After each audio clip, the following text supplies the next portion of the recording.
जा रहा है, लेकिन बिहार के लोगों की जो समझ है, जो आपका चरित्र है, जो आपका तरीका है, वो न सुधरने वाला है। उसको सुधरना ही नहीं। हम लोग को सुधरना ही नहीं है। इस सभागृह में बैठे हुए साथियों का सवाल सुनिए।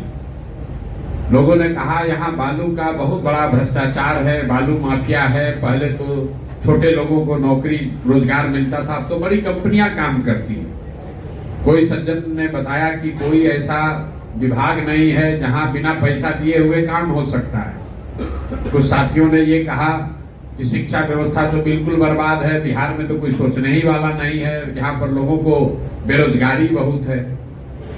सब बात तो आपको पहले से मालूम है। तो आप जरा ये बताइए कि आपके इस क्षेत्र में विधायक महोदय कितने बार से जीत रहे हैं, कितने साल से जीत रहे हैं? 25 साल। कितने साल से? 25 साल। कितने साल? 15 साल। तो मेरे भाई, आप इतना कष्ट से पीड़ित हैं, तो फिर विधायक महोदय 15 साल से जीत कैसे रहे? उनको वोट क्या पंजाब के आदमी आकर दे रहे हैं? आपने जो कहा भैया, कैसे सुधरेगा? सुधरेगा तब जब आप सुधरना चाहिएगा। आपको सुधरना कहाँ है? बिहार के आदमी को सुधरना नहीं है, 5 वर्ष बैठ के बकैती करना है। बिहार में लोगों को बकैती करना है। सुबह से शाम तक लोगों के पास पढ़ाई नहीं है, रोजगार नहीं है, नौकरी नहीं है, व्यापार नहीं है। लेकिन किसी भी गांव में किसी चौक चौराहे पर बैठ जाइए, 5 आदमी को बैठा दीजिए, कश्मीर से लेकर कन्याकुमारी तक, गुजरात से लेकर असम तक, सारे देश की राजनीति आपको बता देगा। हम गांव में चलते हैं, देखते हैं, लोग ऐसे मिलते हैं, कहता है भैया गाजा और इजराइल में जो लड़ाई चल रहा है उसका क्या परिणाम निकलेगा? गांव में बैठ के उसको चिंता है कि गाजा और इजराइल में जो लड़ाई चल रहा है, भैया गाजा का क्या होगा? डोनाल्ड ट्रंप ले लेगा क्या गाजा? आप हंसिए मत। लोग ये पूछते हैं गांव में कि सोवियत रूस और यूक्रेन में भैया जो लड़ाई हो रहा है इसका परिणाम क्या होगा? ये बिहार के लोगों की काम करने की, उनके जीवन की शैली है। अच्छाई भी है और इसमें बहुत बड़ी बुराई भी है। अच्छाई ये है कि इस मिट्टी में ये ताकत है। जैसे गुजरात के लोगों को बिजनेस व्यापार की समझ है, वैसे बिहार यूपी के लड़कों को राजनीति की समझ है।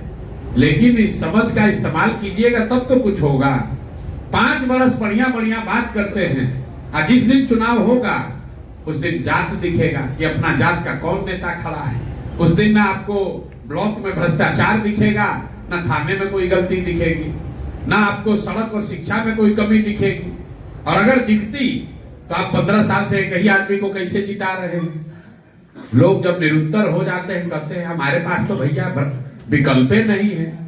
क्या करें? जानते तो हैं कि ये खराब है, लेकिन लालू जी को तो नहीं दे सकते। उस समय तो अपहरण रंगदारी बहुत था, कम से कम उससे जान तो बचा हुआ है। मेरे भाई, जितने लोग कहते हैं कि हमारे पास विकल्प नहीं है, जरा ईवीएम पर जाकर देखिए कि वहां पर नोटा लिखा हुआ है कि नहीं है। नोटा क्यों लिखा गया है? नोटा का प्रावधान क्यों किया गया? आपके जैसे लोगों के लिए किया गया कि अगर जितने प्रत्याशी खड़े हैं कोई ठीक नहीं है तो नोटा दबाओ।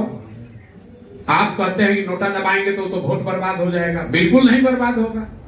अगर आपने नोटा दबाया होता, अगर आपने नोटा दबाया होता, सबसे ज्यादा वोट नोटा को मिलता, तो यहां फिर से चुनाव होता। अपने आप प्रत्याशी बदल गए होते, आपको नए विकल्प मिलते। आपको तो देना नहीं है।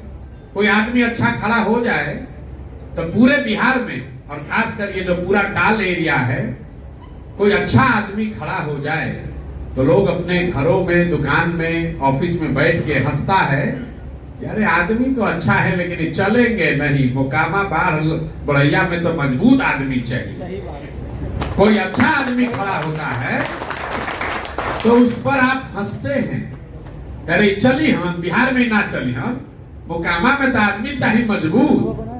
तो भैया, जब आदमी चाहिए मजबूत, तो वो भी मजबूत जब जीत कर आएगा तो आपके लड़के से घोड़ा दौड़ाएगा, आपको किताब आपके बच्चों को नहीं पकड़ाएगा। आप गलत चुनिएगा तो गलत ही पाइएगा। आप चुनिएगा गुंडा बदमाश और सोचिएगा कि हमारा व्यवस्था अच्छा हो जाए, ये नहीं हो सकता है। ना पहले हुआ है ना आगे होगा। जो चीज के लिए आप लोग वोट दे रहे हैं वो चीज तो मिल रही है। आज तो अभी हम पहली बार आए हैं यहाँ, लेकिन जहां पर भी हम गए हैं हम अपने सभाओं की शुरुआत ही 2 सवाल से करते हैं कि भाई बताओ और कुछ हो या नहीं, पढ़ाई और रोजगार होना चाहिए कि नहीं होना चाहिए।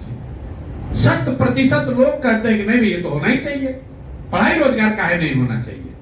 चाहे आप किसी जाति के हो, अगड़े हैं, पिछड़े हैं, हिंदू हैं, मुसलमान हैं, गरीब हैं, अमीर हैं, किसान हैं, नौकरी करने वाले हैं, युवा हैं, बुजुर्ग हैं, सब कहता है ना भाई पढ़ाई तो होना ही चाहिए। उसको पता नहीं कि तो अगला सवाल क्या है। फिर उससे पूछते हैं भाई अपना अपना बच्चा के सर पर हाथ रख के बोलो कि कभी जीवन में पढ़ाई रोजगार के लिए वोट दिए हो। आज तक 5000 गांव में एक भी आदमी नहीं कहा कि पढ़ाई रोजगार के लिए वोट दिए। तो जब पढ़ाई रोजगार के लिए वोटे नहीं दे रहे तो काहे इतना लंबा लंबा प्रपंच गा रहे हैं? ए भैया पढ़ाई सुधरना चाहिए। काहे सुधरना चाहिए? वोट दिए थे राम मंदिर बनाने के लिए, मंदिर बन गया। वोट दिए आप यहाँ पर 5 किलो अनाज के लिए, अनाज मिल रहा है। वोट दिए शौचालय के लिए तो शौचालय में कितना लूटपाट हुआ है, शौचालय का पैसा आया ही है। वोट दिए सिलेंडर के लिए तो सिलेंडर बटा है। वोट दिए मोदी जी का भाषण सुनकर तो गुजरात में विकास हो रहा है।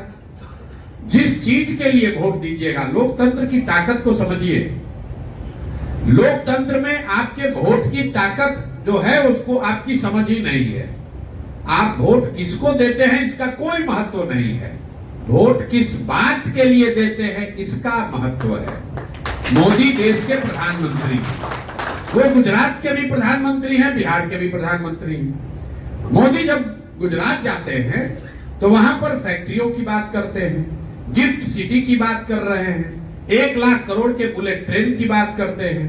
वही मोदी जब बिहार आते हैं तो लालू के जंगल राज की बात करते हैं, हिंदू मुसलमान की बात करते हैं, 4 किलो अनाज की बात करते हैं। उनको मालूम है कि बिहार के आदमी को बुलेट ट्रेन नहीं चाहिए, बिहार के आदमी को विकास नहीं चाहिए, बिहार के आदमी को जाति चाहिए और खाने के लिए 5 किलो भात चाहिए। इतना ही चाहिए, इससे ज्यादा कुछ चाहिए ही नहीं। आप चाहे लखीसराय के हैं कि मुंगेर के हैं कि चंपारण के हैं कि मधुबनी के हैं, यहाँ के लोगों को सुधरना ही नहीं है, खाली 5 वर्ष बैठ के बतियाना है। आप ये नहीं समझ रहे हैं कि आप कितनी भी चर्चा कर लीजिए, नेताजी को घर में बुलाकर 4 गाली दे दीजिए, 4 जूता मार दीजिए, जब तक आप उसको वोट दे रहे हैं उसको कोई शिकायत नहीं है। भाई 4 जूता मार लो, वोट दो पहले, क्योंकि उसको भी मालूम है कि वोट आप देवे कीजिएगा, क्या चिंता करने की जरूरत है। और ये हमारा कोई कंजेक्चर नहीं है, हम आप पर आरोप नहीं लगा रहे। आप खुद जाकर देखिए कि आपके विधायक 15 साल से जीत क्यों कैसे रहे, और अगर जीत रहे इसका मतलब है कि भाई यहाँ पर सब कुछ अच्छा है। लोकतंत्र में आप जनप्रतिनिधि के काम से संतुष्ट हैं या नहीं हैं, इसका एकमात्र पैरामीटर है कि वो आदमी जीते या हारे। तो जब आपका प्रतिनिधि बार बार, सिर्फ विधायक नहीं, आपके सांसद महोदय का भी वही हाल है, कई बार से जीत रहे हैं, जोड़ लीजिए पिछला कई साल से। यहां पर अंत में 5 होता यह है कि 5 वर्ष गाली गलौज करने के बाद लोग आकर यही कहते हैं कि अच्छा चलिए कितना खराब है तो चलो लालू से तो अच्छे है, चलो इसी को दे दो। तो बेकार का इतना लंबा लंबा बात मत कीजिए। भाई साहब हमारे जो जिले के प्रेसिडेंट हैं डॉक्टर दीपक, इन्होंने कहा कि बड़ी समस्या ये है कि जाति से लोग नहीं निपट पा रहे। पिछले 2.5 वर्ष में सबसे ज्यादा यही सवाल हमसे पूछा गया। अच्छा प्रसाद जी, आप तो बहुत राजनीति समझते हैं, बहुत विद्वान हैं, बहुत मेहनत कर रहे हैं, जाति से कैसे निपटिएगा? इससे बड़ा कोई भ्रम फैलाया ही नहीं जा सकता है कि बिहार में हर व्यक्ति जाति पर ही वोट दे रहा है। ये आपको ऐसा लगता है। अगर आपको लग रहा है कि बिहार में हर आदमी जाति पर वोट देता है, प्रसाद जी आपको नहीं बुझा रहा है, यहाँ कमरे में बैठे हुए जितने लोग हैं, जरा बताइए 6 महीने पहले अभी चुनाव हुआ है, आप लोगों ने वोट दिया है लोकसभा में। लोकसभा में वोट ज्यादातर लोगों ने मोदी के नाम पर दिया है ना भाई, मोदी के नाम पर दिए हैं। तो मोदी के जाति के कितने लोग इस कमरे में बैठे हैं, हमको जरा बता दीजिए। मोदी के जाति के कितने लोग इस कमरे में बैठे हुए हैं? आपने कहा कि हर आदमी जाति पर वोट देता है, तब बिहार में मोदी के जाति का तो एको आदमी है ही नहीं रहा है, तो वोट दे कौन रहा है मोदी को? दोनों बात कैसे हो सकती है? आप कह रहे नहीं भाई चलिए मोदी को हिंदू मुसलमान के नाम पर दिया है, राष्ट्रवाद के नाम पर दिया है, प्रधानमंत्री के लिए दिया है। ये बताइए कि 18% जो मुसलमान है जो लालू जी को वोट दिया है, वो लालू जी को काहे वोट दिया है? लालू जी उसके जाति के तो नहीं है। मुसलमानों ने लालू जी को वोट क्यों दिया? अरे भाई, नीतीश जी यहाँ मुख्यमंत्री है, नीतीश जी के जाति के कितने लोग रहते हैं बिहार में? 2% से कम। लालू जी के जाति के कितने लोग रहते हैं? 15%, 16%। ये आपके मन में ऐसा बात बैठा दिया गया है कि हर आदमी जाति पर वोट दे रहा है। बिल्कुल सिरे से इस बात को खारिज कीजिए। जाति जब आदमी वोट करता है तो जो भी समाज में सच है वो राजनीति में भी होगा। जाति समाज का एक बड़ी सच्चाई है, तो राजनीति में भी जाति का प्रभाव होगा। लेकिन ये प्रभाव सिर्फ बिहार में नहीं है, ये प्रभाव आंध्र प्रदेश में भी है, ये प्रभाव तमिलनाडु में भी है, गुजरात में भी है, यूपी में भी है। बिहार के आदमी को लगता है कि खाली जाति बिहार में है। 1975 में गुजरात में खाम थ्योरी बनाया गया, KHAM, क्षत्रिय, हरिजन, आदिवासी और मुसलमान, ये लोग मिलकर कांग्रेस को जिताते थे। उसको कहा गया खाम। उसको तोड़ने के लिए पटेलों को भाजपा ने वहां संगठित किया। खाम थ्योरी तो बिहार में नहीं बना था। आपने सुना होगा आंध्र प्रदेश में कम्मा रेड्डी हैं, रेड्डियों का राज था, कम्मा लोग उसको चुनौती दिए। आप कर्नाटक में सुनते हैं वोकालिंगा है, लिंगायत है। आप यूपी देख रहे हैं, बंगाल देख रहे हैं, हर जगह जाति है। जितनी जाति आंध्र प्रदेश में है, जितनी जाति गुजरात में है, जितनी महाराष्ट्र कर्नाटक में, उतना बिहार में भी है। आपको लग रहा है कि ना भैया ये तो गलत है, बिहार में तो हर बार चुनाव में जाति पर वोट पड़ता है। हम आपको गिनवा देते हैं, जरा याद कर लीजिए। 1984 में इसी बिहार में, आप लोग सब लोग याद कर लीजिए, 1984 में इसी बिहार में कांग्रेस पार्टी को बहुत भारी बहुमत मिला। करीब 54 के में 53 सीट वो लोग जीत के आए। आपसे पूछेंगे भाई जाति का इतना प्रभाव है तो राजीव गांधी के जाति का ज्यादा आदमी तो था नहीं, कैसे जीत गया कांग्रेस? तुरंत आदमी, राजनीतिक आदमी लोग कहेगा कि 1984 में भैया इंदिरा गांधी का जो मृत्यु हुआ था, उससे जो सहानुभूति की लहर बनी, उसी में सब जात पात टूट गया, सब लोग जाके कांग्रेस को वोट दिया। इसको लिख लीजिए भाई एक लाइन। फिर पूछेंगे 1989 में क्या हुआ? जनता दल बीपी सिंह को कैसे पूरा बिहार में वोट पड़ गया? तो लोग कहेंगे भैया लोग बीपी सिंह को वोट नहीं दिया, जनता दल को वोट नहीं पड़ा। जो बोफोर्स का मामला था, बोफोर्स इतना बड़ा मामला बन गया, भ्रष्टाचार इतना बड़ा विषय बन गया कि सब आदमी जाति पाति भूलकर बीपी सिंह और जनता दल को वोट दिया। इसको भी लिख लीजिए। फिर आपसे पूछेंगे 2014 में क्या हुआ? गुजरात का एक आदमी मोदी कैसे आकर पूरा बिहार जीत गया? तुरंत आदमी कहेगा कि भैया भाजपा का तो कुछ नहीं था बिहार में, लेकिन मोदी जी का जो लहर चला ना, सब युवा बुजुर्ग सब आदमी जाकर मोदी के नाम पर वोट दे दिया भाजपा को। इसको भी लिख लीजिए। फिर आपसे पूछेंगे भैया 2019 में क्या हुआ? आप बताइएगा कि भैया 19 में तो एकदम कांटे का बराबरी का मुकाबला था। जो पुलवामा हुआ ना, उसके बाद तो समझिए कि हर घर से लोग जाकर मोदी को वोट दे दिया, भाजपा को। इन चारों बातों को आप लिख लीजिए। 1984 एक घटना है, एक राजनीतिक व्यक्ति की मृत्यु और उससे बनी हुई सहानुभूति की लहर। 1989 एक विषय है बोफोर्स भ्रष्टाचार और उससे बनी हुई लहर। 2014 एक व्यक्ति है मोदी, उसकी बनाई हुई लहर। और 2019 एक विषय राष्ट्रवाद, राष्ट्रीय सुरक्षा विचारधारा है, उसके बनी हुई लहर। आपको ये क्या बताता है? अगर कोई व्यक्ति, अगर कोई विषय, अगर कोई घटना, अगर कोई विचारधारा समाज के इमेजिनेशन को कैप्चर कर ले, तो बिहार के में ही समाज में ये ताकत है, वो जातियों से ऊपर उठकर वोट करता रहा है। ये आगे करेगा कि नहीं छोड़ दीजिए, करता रहा है, ये प्रमाण है। अब आपको फिर क्यों लगता है कि जाति पर वोट पड़ता है? वो इसलिए कि बीच के कई इलेक्शनों का हमने जिक्र नहीं किया। उसमें क्या हुआ? जब कोई ऐसा व्यक्ति नहीं है, जब कोई ऐसा विषय नहीं है, जब कोई इतनी बड़ी घटना नहीं है, दोनों लड़ने वाले एक ही जैसे दिख रहे हैं, तो समाज भी कहता है कि दोनों तो एक ही जैसा दिख रहा है, चलो अपना जाते वाले को दे देते हैं। इसलिए आपको बार बार लगता है कि नहीं भैया जाति पर वोट पड़ता है। कई लोग खड़ा होकर फिर गलत ही करेगा कि ना भैया ये तो लोकसभा का उदाहरण दिए हैं, विधानसभा में तो जाते पर वोट पड़ेगा। आप विधानसभा का उदाहरण देख लीजिए। 2010 में इसी बिहार में नीतीश और भाजपा एक साथ चुनाव लड़े।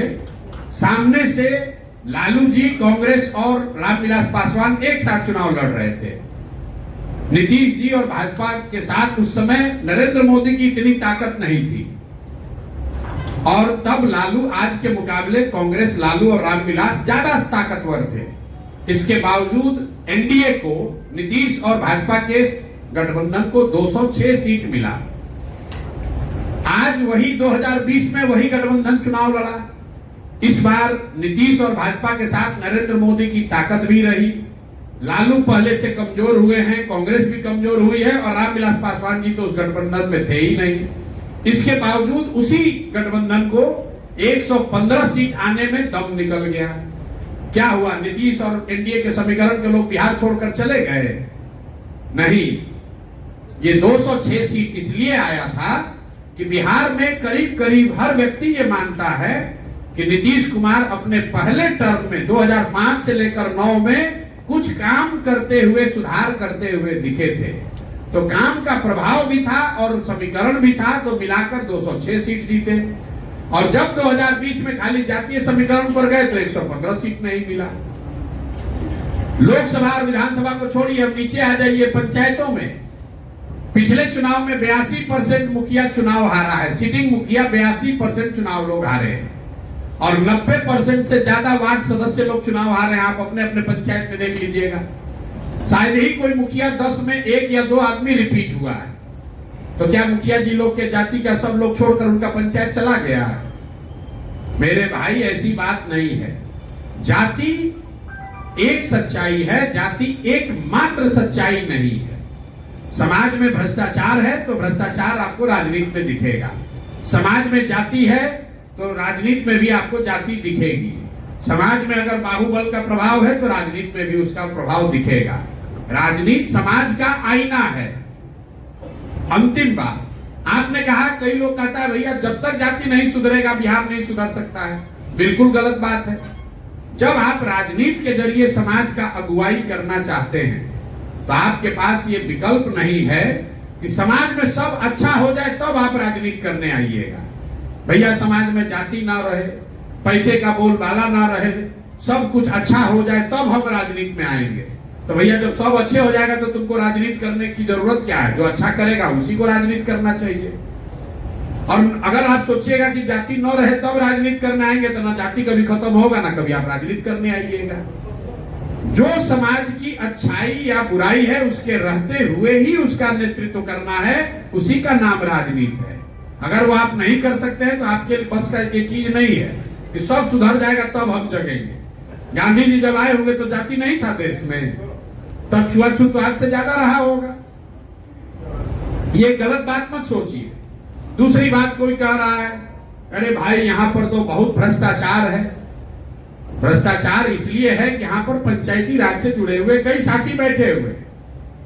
भाई साहब एक हमारे दल से जुड़े हुए कह रहे हम प्रमुख भी रहे, मुखिया भी रहे। आप जरा देखिए, जब प्रमुखी का चुनाव हो रहा है, कौन ऐसा बीडीसी है जो नेपाल में 2 महीना छुट्टी मनाने के लिए पैसा नहीं मांग रहा है?